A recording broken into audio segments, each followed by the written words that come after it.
Você sabia que a bateria do seu celular está ficando obsoleta? Olá, eu sou Samuel Passos e esse é um Eletrão a Menos. Hoje a gente vai falar sobre a bateria de sódio e seu destaque atual no mercado. Inicialmente, como bom químico, devemos ir ao contexto. Em 1800, Alessandro Volta surge com seu primeiro conceito de pilha. Baseada em zinco e cobre, ela se autodenomina como pilha Volta. Uma pilha é um sistema baseado em oxirredução, onde é uma reação entre compostos que têm cargas fundamentais. Elas, como cargas, são uma diferença entre a parte positiva do átomo, que é o próton, e a parte negativa, que é a eletrosfera. Esses agentes, que têm potenciais de redução diferentes, conseguem se distinguir, sendo que um busca elétrons e o outro sediará elétrons. Essa interação faz com que ocorra um fluxo elétrico entre esses reagentes. Sendo assim, o início da corrida, nesse exemplo, seria o anodo, o zinco, aquele que tem elétrons de sobra, e ele depositará para o seu amigo cobre, que está necessitado de elétrons. Para a compreensão inorgânica na função de cada um na reação, podemos pensar dessa forma.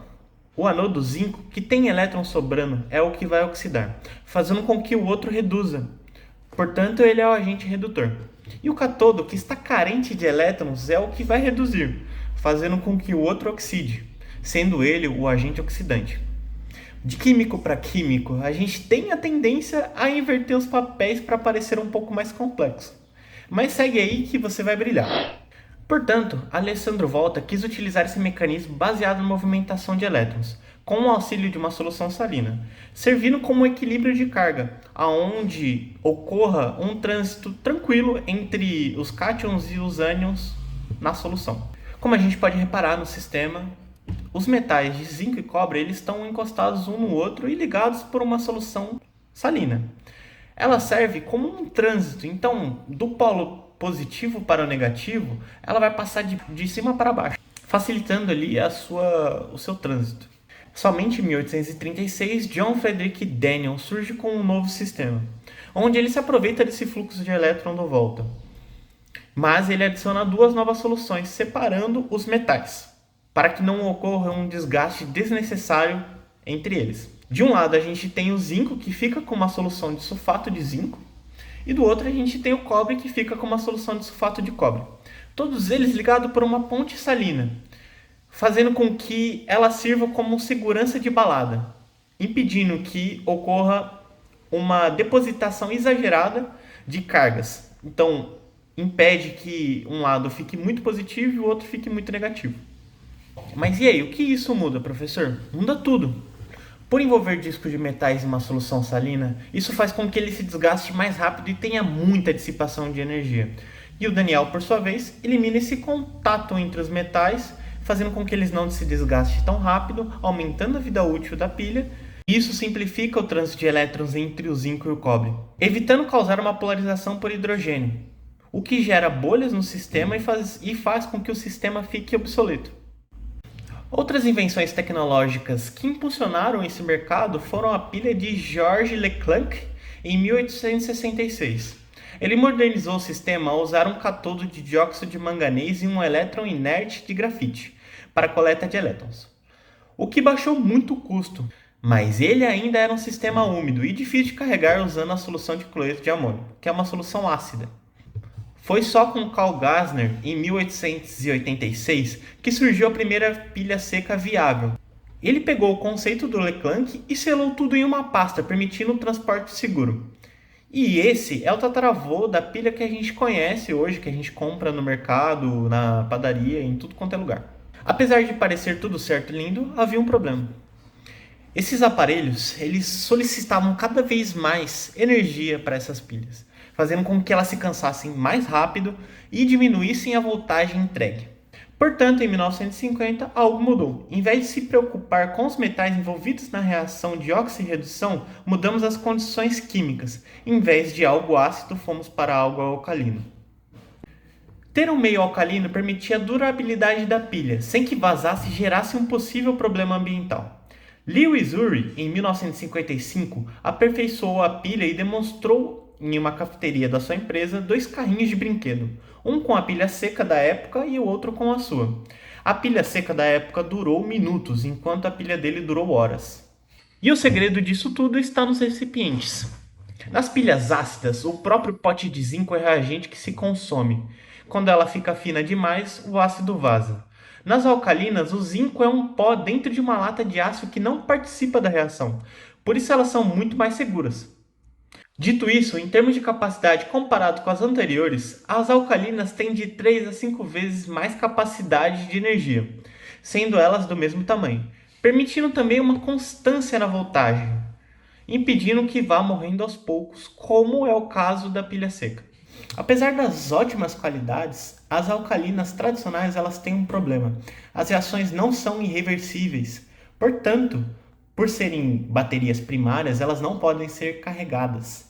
E isso, para um mundo onde smartphones e carros elétricos precisávamos de uma coisa que pudesse ir e voltar várias vezes. E aí que entra uma nova tecnologia, os íons. Mas o que isso sobre o zinco, o cobre e o carbono tem a ver com as baterias de sódio e as baterias atuais de lítio? Bom, calma lá que isso tudo é uma introdução, né? Isso tudo tem a ver porque é a origem desse processo eletroquímico. E o que muda para as baterias atuais hoje é o mecanismo de reação. É importante ressaltar que cada metal ele tem um fator de natureza chamado potencial de redução. Mas o que é isso? É um fator baseado na natureza do elemento que, basicamente, é a capacidade e a tendência dele a atrair elétrons. Cada metal tem seu potencial de redução. Pense nisso como uma personalidade do elemento. Uns são fominhas por elétrons, né? Eles têm alto potencial, e outros são extremamente generosos e querem se livrar deles, eles têm baixo potencial.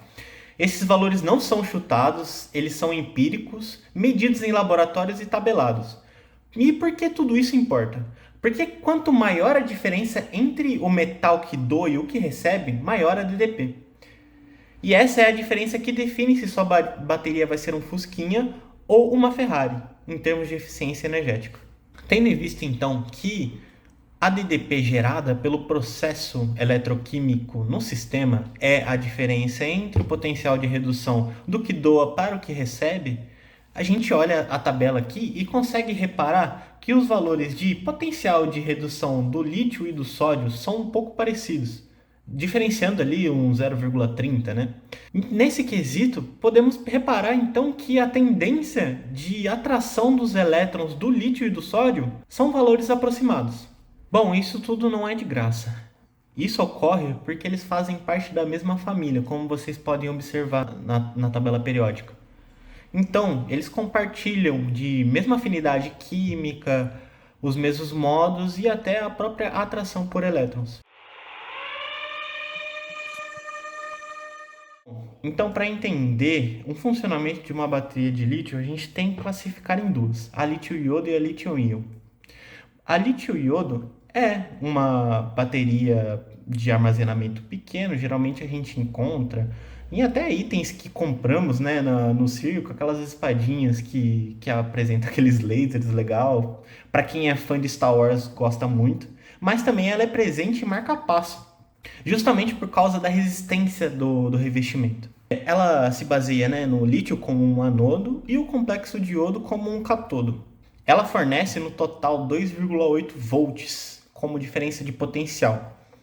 Isso tudo é gerado lá, né, por conta da diferença de potencial de redução dos dois metais. E ela também apresenta uma alta densidade de carga, que é 0,8 watts por hora por centímetros cúbicos. Isso é uma unidade avaliada pela concentração de energia acumulada em um objeto. Bom, diferente de todas as pilhas que vimos até agora, onde os metais são consumidos, as baterias de líon-lítio elas funcionam como se fosse uma estante de livros. Os elétrons e os íons de lítio não destroem a estante. Elas apenas entram e saem dos vãos entre as prateleiras. Esse vai e vem é o que chamamos de mecanismo de rocking chair, que traduzido para o português é cadeira de balanço. Em sua composição usam-se estruturas laminares como se elas fossem folhas de papel, uma sobreposta à outra. No ânodo, que é o grafite, temos esses planos hexagonais, que é uma característica normal do elemento.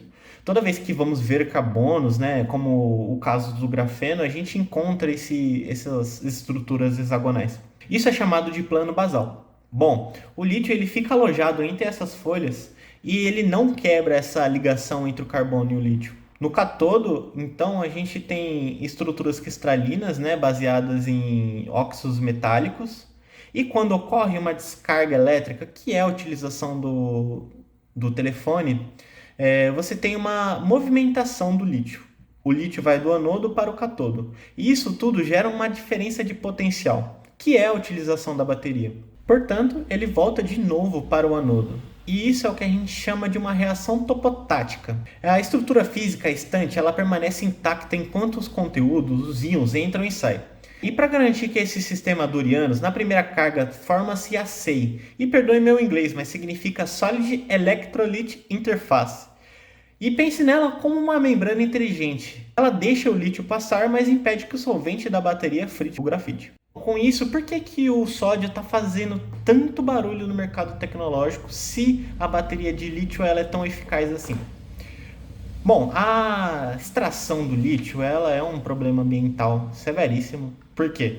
Utilizam-se milhões de litros de água para poder fazer a extração. Isso ocorre contaminação da água, do solo e entre outros problemas. Mas o que mais pesa hoje para as empresas é o valor da sua extração e a visibilidade de que o lítio ele não é um recurso ilimitado. Em breve ele vai se esgotar. E com isso gera, né, uma necessidade do mercado de criar tecnologias que sobreponham ou auxiliem o consumo desses insumos. Porém, em termos de tamanho atômico, o sódio é muito maior que o lítio, não permitindo que ele se intercale bem no grafite, porque o espaço entre as camadas, que é o que a gente chama de espaçamento interplanar, é muito pequeno para ele. E forçar isso vai fazer com que o eletrodo ele se esfarele em poucos ciclos de uso. Bom, e a solução para isso foi o hard carbon, que é o carbono duro.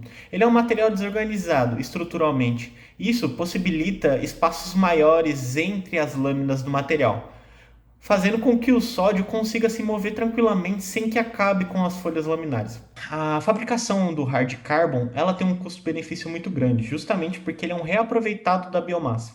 Então, nesse caso, a gente tem duas matérias-primas que têm grande abundância e não são caras de se fazer, que é o sódio e o hard carbon.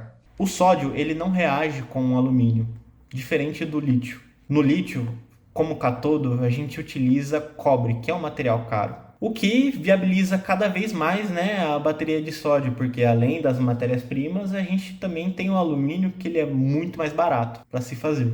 Baterias de sódio são mais estáveis termicamente, elas não pegam fogo tão facilmente como as baterias de lítio. Elas também funcionam muito bem no frio. Mas nem tudo são flores. Sua densidade energética é 30% menor comparado com a do lítio, o que reduz bruscamente a sua autonomia. Mas aí, o sódio é o fim do lítio? Provavelmente não. O lítio continuará sendo a nossa Ferrari, onde performance é muito mais importante. Mas ainda existirá o sódio, que vai ser o carro popular que o mundo precisa para se tornar a transição energética viável e barata. Bom, usando sal de cozinha e biomassa, estamos criando uma tecnologia que não depende de minerações escassas e que pode ser produzida em qualquer lugar do planeta. No fim das contas, a química nos mostra que o futuro não pertence a um único elemento, mas à nossa capacidade de adaptar a tabela periódica às nossas necessidades. Eu sou Samuel Passos e esse foi um Elétron a Menos. Se você gostou desse mergulho na eletroquímica, bom, já sabe o que fazer, né? Até a próxima.